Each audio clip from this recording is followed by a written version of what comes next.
Hello, investors. My name's Dave Meyer, and welcome to the Bigger Pockets Podcast Network. Today, we are covering a breaking news story. If you haven't heard already, there have been a bunch of antitrust lawsuits lobbied against one of the biggest trade organizations in the entire country, the National Association of Realtors. And just last week, NAR, the National Association of Realtors, has settled these antitrust lawsuits. And what was contained in the settlement really is the potential to change the entire real estate investing industry. And I know that might sound a little bit dramatic, but it is really true. This could really fundamentally shift the way that people buy and sell real estate. So today, in order to fully understand this super important topic, we're going to bring on Debra Kamin, who is a journalist from the New York Times, to discuss the most recent developments. Before we bring on Debra, I just want to acknowledge that this recent and unfolding story has created a lot of uncertainty and a lot of strong opinions about what might happen next, what should happen, whether this was the right thing to do or not. In today's episode, what we're focusing on is what we actually know, because there's a lot of speculation and we're going to just have to wait and see how a lot of things unfold over the coming months. But our purpose here in bringing in Debra is not to say one way or another what should be happening, but instead to just say what has actually happened so we can all learn the facts and form our own opinions about what this means for the real estate industry. So with that said, let's bring on Debra.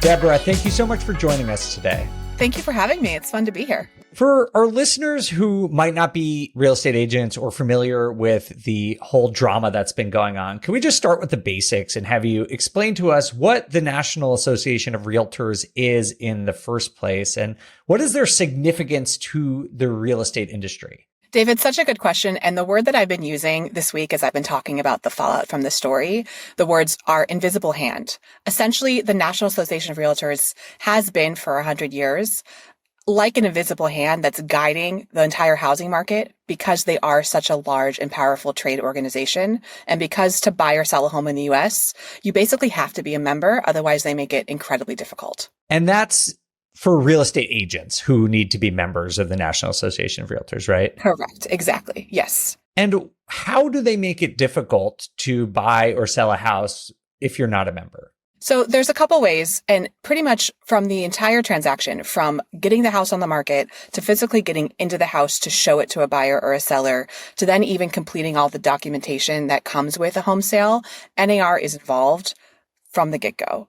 The most important way that they've really practice control over the market is through these things called multiple listing services or MLSs. These are just databases where homes are listed for sale. So if I'm selling a home and I hire a real estate agent and I say, okay, let's put this house on the market, they're going to put it on something called the MLS.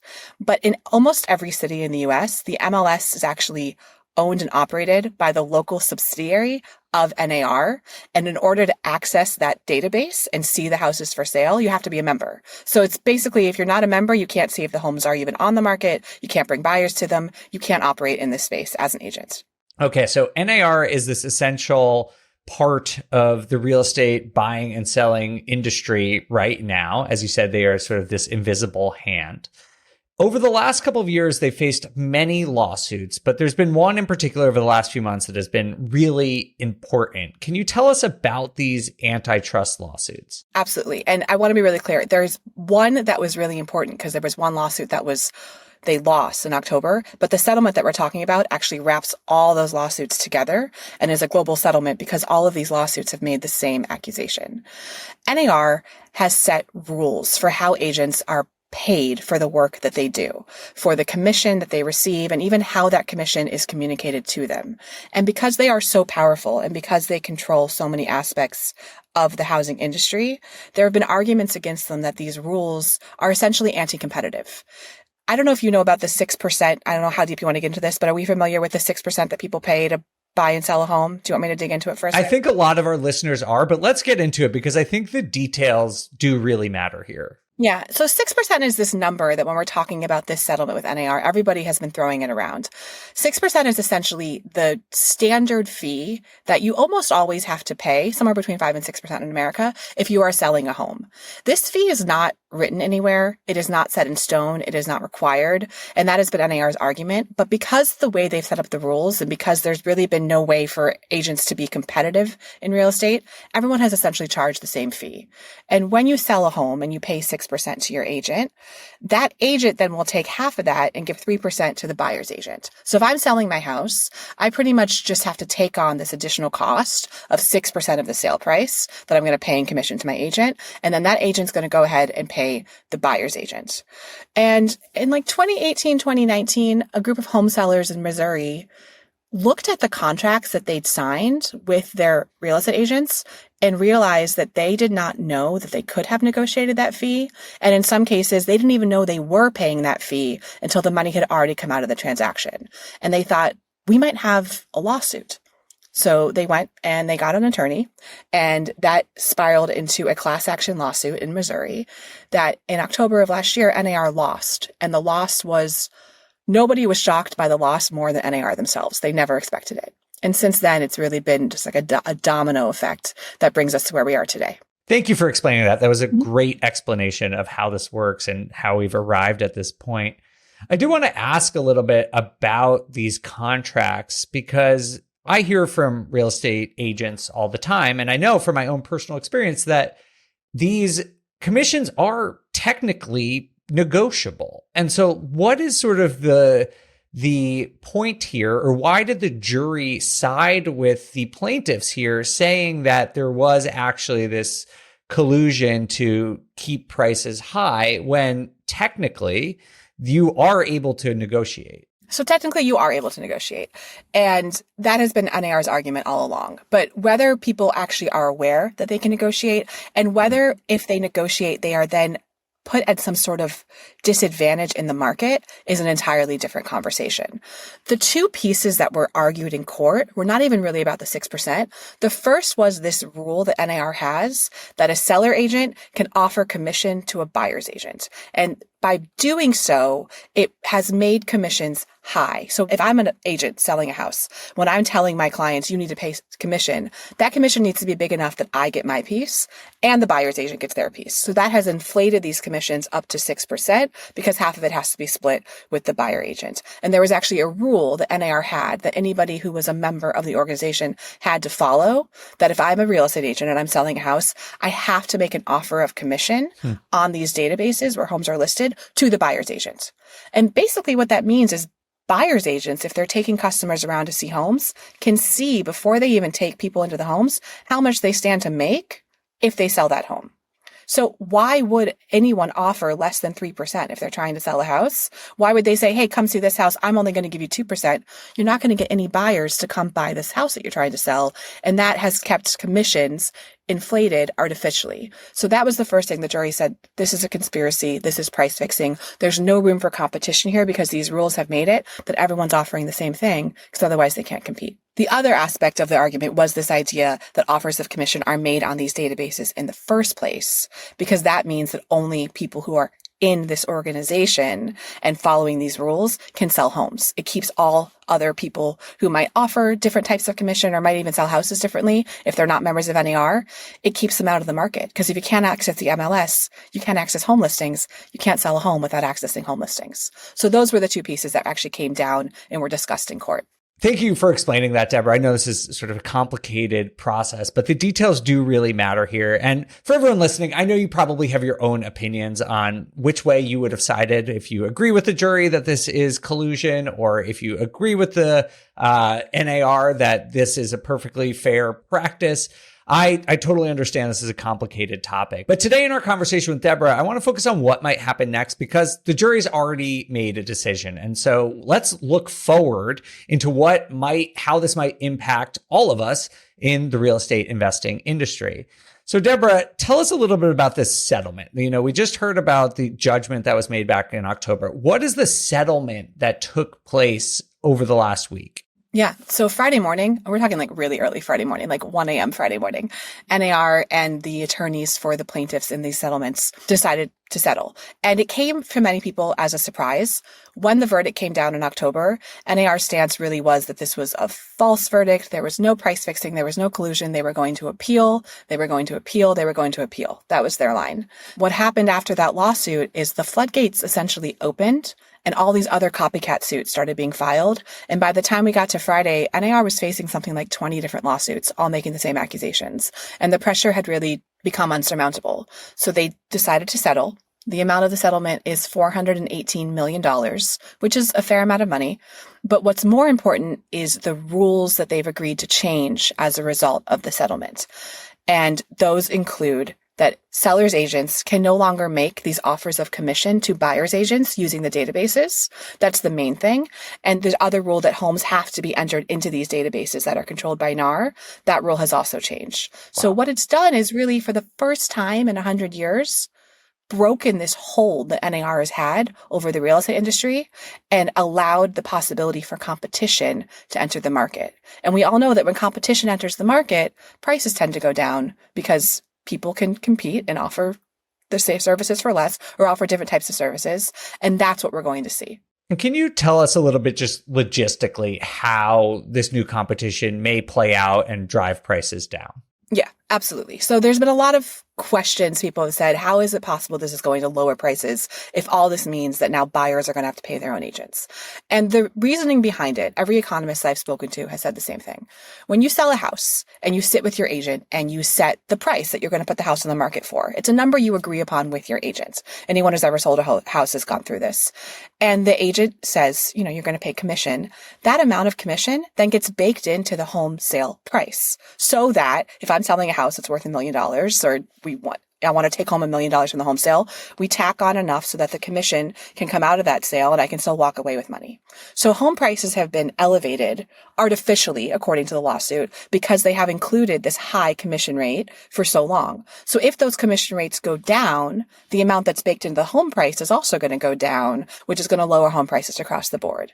It might just be 1 or 2 percentage points, but when you think incrementally about the size of the U.S. housing market and the amount of money that Americans have traditionally been paying for commissions, it's something like $100 billion a year that Americans spend on home commissions alone. Whoa. Economists forecast that number is going to go down by like $20 to $50 billion. So think about that reduction into home prices across the board. That will lower home prices. It will also make the cost of moving lower because the commissions involved with moving are lower, which might encourage people to move more often, which will put more fluidity into the housing market and really just give a bit of an injection to a housing market that is so stagnant right now because affordability is so dire for so many Americans. I get how commissions could get forced down or a downward pressure could be applied to the seller side commission, right? Now, if you're a seller, you're like, hey, I only want to offer 2%, or I'm only going to work with an agent who offers for 2 or 3%. But the part of the puzzle here that's confusing to me is the buyer side. So if sellers aren't going to pay for a buyer's agent, does that mean we're going to see a complete shift to where buyers have to pay a commission or a flat fee or somehow pay for the real estate agent that they presumably will use? Dave, it's such a good question. And it's one of the big things that people are most concerned about with this settlement, because for so many buyers, especially first-time buyers, they are barely scraping together enough pennies just to have a down payment. So now think, oh my God, now I have to pay commission to my agent on top of this. How am I possibly going to afford this? It is highly problematic. That being said, what this is going to do is allow for there to be new models for how buyers work with agents to enter the market. The way that we buy and sell houses today in the US is radically different than it was 50 years ago.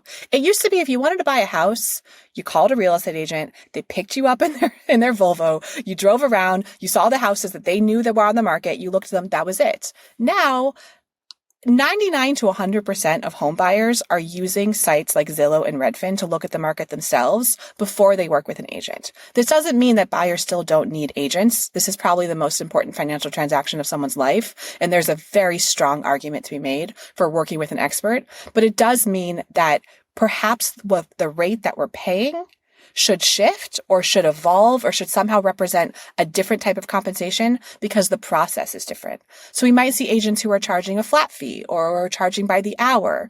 We might see sites like Redfin and Zillow making it so you can look at home listings and then buy through those sites the same way we can now book travel through Expedia and Kayak when we used to have to go through a travel agent. There's a lot of options here for the entire market to completely be restructured and recalibrated because this chokehold that NAR has really had, and I use that word carefully, it's been broken for the first time. Debra, are there any models from other countries or elsewhere that could be an example of what might play out here in terms of new models for agents and buyers working together that we may see here in the US? That's a really good question, Dave. I tell you what I do know, and I'm not an expert on international home buying by any means, and I don't want to pretend that I am. I will tell you that real estate commissions in the U.S. are among the highest in the developed world. It's something like number 3 out of all countries. In most countries, they're not 6%. They're something closer between 2 and 3%. In a lot of countries, buyers don't use agents. In some countries, dual agency, where an agent represents both people, is much more common. There are pros and cons for that argument. Some people say it's great because it saves money. Other people say you have one person working both sides of a negotiation, which causes problems. So yeah, I think actually a really good way for real estate agents to think, oh my God, what's the day after going to look like once they recover from the blow of this news, is to look at other countries and see if there is a model that would apply. Obviously, the entire economy in the US is different than other countries, and our housing market is different. So it's not a perfect comparison, but it would be a good place to start to get some ideas. Yeah, it's super interesting to think about. I'm still trying to wrap my head around it because it's just so foreign from what I've experienced being in this industry for the last 15 years. I'm wondering if you think there's an opportunity, or one of the models may be fewer people using real estate agents. And I am a big proponent of people using real estate agents. I think they add a tremendous amount of value. And it sort of worries me a little bit to think about, particularly, like you said, first-time home buyers trying to go it alone on what can be a complex and really financially intensive decision. I totally agree with you. I will say I have gotten a lot of angry emails over the past few days from real estate agents, and there are a lot of really high emotions right now, completely understandably.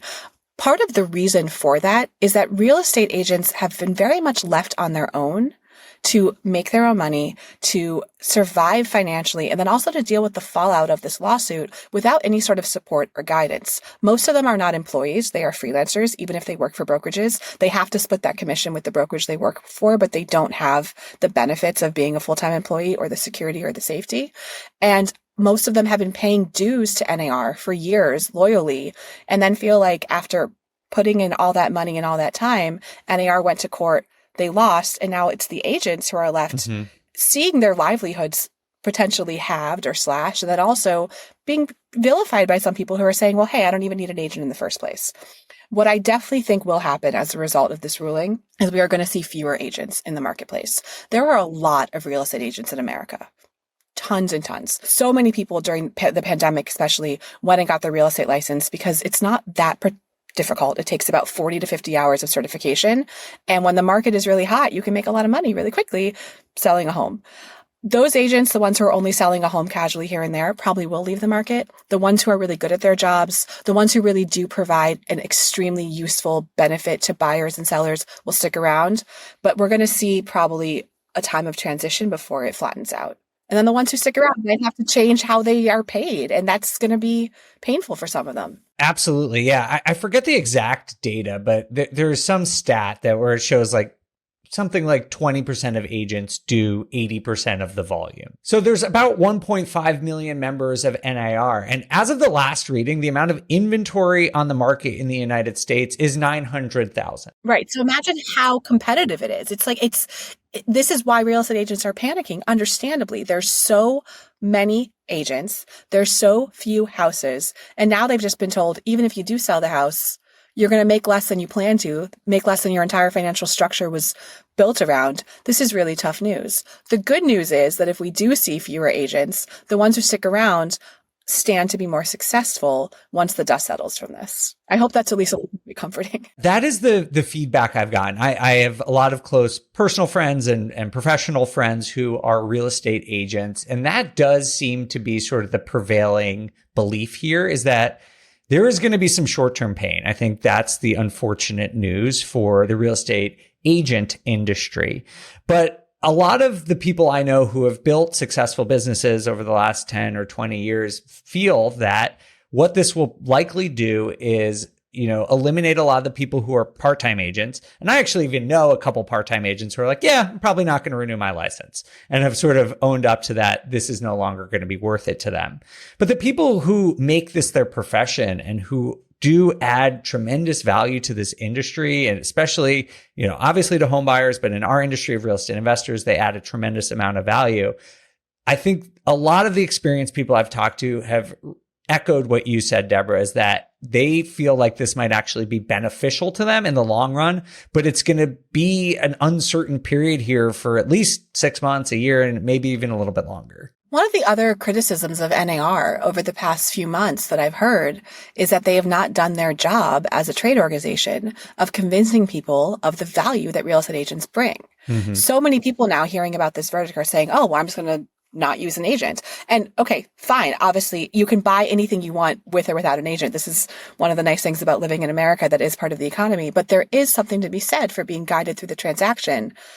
NAR, and their role as the largest, most powerful trade organization in the US, has put out some sort of materials about the value of real estate agents, but they're not getting into the market. People who are buying and selling homes, the message is not resonating. And that's a problem too for real estate agents, especially for those who are thinking, wait a minute, is my entire financial future now at risk because of this ruling that they lost in court? So there's a lot of anger towards them. And I think it's understandable. There was a lot of arrogance going into this case, and they did not expect to lose. Well, they have been quite successful historically at sort of swatting down lawsuits, because they do get sued quite a lot, and they have. But well, I've spent a lot of time examining their financials, and they spend a lot of money on lawyers. Yeah. Aren't they one of the biggest trade lobby groups in the whole country? Dave, they are the largest political action committee in the country. So not only are they the largest trade organization in America, they are the largest political action committee. And that has been really, you just hit the nail on the head. That has been the key to much of their power, because in addition to being a trade group, they give money to candidates who support their agenda, and they spend money to fight candidates who don't support their agenda. So they've been able to really maintain a lot of their power and influence through that avenue. Now, if they stand to lose as many members as is projected, and some of the projections are they're going to lose up to 2/3 of their membership, that also means they're going to lose a lot of their political donations, because it's their members who fund their PAC. So that means that the lobbying arm that's pushing a lot of these agendas in Washington is going to be a lot weaker. So that's the real fallout a couple years from now that I have my eye on for what the real impact of this is going to be. It's not just about commissions being baked into home prices. Wow. And Kaylin, our producer, just sent me a note that the amount spent on lobbying by NAR in 2023 was $52.4 million. That's actually probably not even the number, because really? That's the number. It's higher? Well, that is the number that they have officially spent through their own channels, but they also make a lot of donations to other groups who then filter that donation to other groups. And then in addition to NAR, you have to remember there's the National Association of Realtors, but then at every state, there's the California Association of Realtors, the Nevada Association of Realtors, and then every state has its own small city groups. So there's the San Diego Association of Realtors. Each of these groups also have political action committees and also raise money. And a lot of the funds are flowing back and forth and then being moved to nonprofits. And this is a project that I've been working on. It's a story that we haven't published yet, but I've been tracking their finances for quite some time to really see the size and scope of this machine of money coming from the realtor lobby and where it goes. And it's monumental. Wow. Well, it really makes you wonder what the future of NAR is going to be. If there's a lot of dissatisfaction among its members, people are projecting such huge losses. Do you have any thoughts on how this might shake out for the organization itself? I don't see a day where NAR is gone completely. I think that they, serve an extremely important role in the housing industry and the real estate industry, and they've been around for a very long time. There's a lot of legacy and a lot of history. But I also cannot imagine a future where they have the same unchecked influence and sort of wild power that they had a year ago. They have been through so much over the past year, not just the lawsuits, but also the sexual harassment. Have we talked about that? Do we want to talk about the sexual harassment? I think we should, because their organization, I do. Okay. But yeah, so I know there's been a lot of internal turmoil at NAR, but could you fill us in? Yeah. I mean, I enter the story at this point in many ways. When I became a real estate reporter at the New York Times, which was a little bit over a year ago, I had never heard of NAR. Most people who have not bought or sold a home or not directly involved with real estate investing have never heard of NAR. They just know that they have a realtor and they think realtor is a normal word. They don't even know that realtor is a word that has been trademarked by NAR and you cannot use the word unless you are a member. None of this was on my radar. So I started looking into them and I became aware of many allegations of extreme sexual harassment and bullying at the National Association of Realtors. Most of those allegations were directed against one man, Kenny Parcell, who was the president of the organization. And at the Times, I published an expose on these allegations last August. And that was really the moment that NAR entered the global stage in the conversation. A lot of people who read that story had never heard of them and did not know how powerful they were. Kenny Parcell resigned 2 days after the article ran, and there was a lot of uproar at the organization from staffers because not only had he allegedly been sexually harassing women, many women who had been whistleblowers were paid off. There had been lawsuits that had been quietly closed, and there were a lot of calls for the CEO to resign and for there to be other staffing changes. All of this was happening in the background when NAR went to court in October. So since that moment, they're now on their third president in 6 months, and they're on their second CEO. There have been a lot of other resignations since then. So they're having all of this turmoil with their leadership and all these legal challenges. And every single one of these events is like a cut, right? So you add up enough cuts, their power has really been blunted because of it. And their reputation has been blunted. Wow. Yeah. It sounds like we're just sort of at the beginning. I know we've heard a lot has already happened per your reporting and multiple leadership changes, multiple lawsuits, but I think this is going to be a story that continues to unfold, it sounds like, for months on the NAR front and certainly on the commission front and how this all impacts real estate agents. So, Debra, we'll have to have you back hopefully sometime in the near future to fill us in on how this story continues to evolve. I'd be very happy to do so. Thank you. Thanks again for joining us, Debra. We appreciate it. Of course. Another big thanks to Debra for joining us for this breaking news episode. Now, I know that this is a very important and often controversial and sometimes emotional story that really impacts every corner of the real estate investing industry. I myself am still trying to think through all the implications of this settlement. And I do want to recognize that for real estate agents and people who work with them, this can be a difficult and maybe a frightening time right now. And we would love to hear from you. If you have some comments or thoughts on what this means for you and your industry, we would really appreciate your input. So if you're watching this on YouTube, please comment in the comments below. We also have Bigger Pockets forums about this, Bigger Pockets blogs that you can comment on, because we want to hear from those of you who in our industry that this impacts, whether you're a real estate investor, a real estate agent, or someone else in the real estate industry. Thank you all so much for listening, and we'll see you again soon on the Bigger Pockets Podcast Network. On the Market was created by me, Dave Meyer, and Kaylin Bennett. The show is produced by Kaylin Bennett with editing by Exodus Media. Copywriting is by Calico Content, and we want to extend a big thank you to everyone at Bigger Pockets for making this show possible.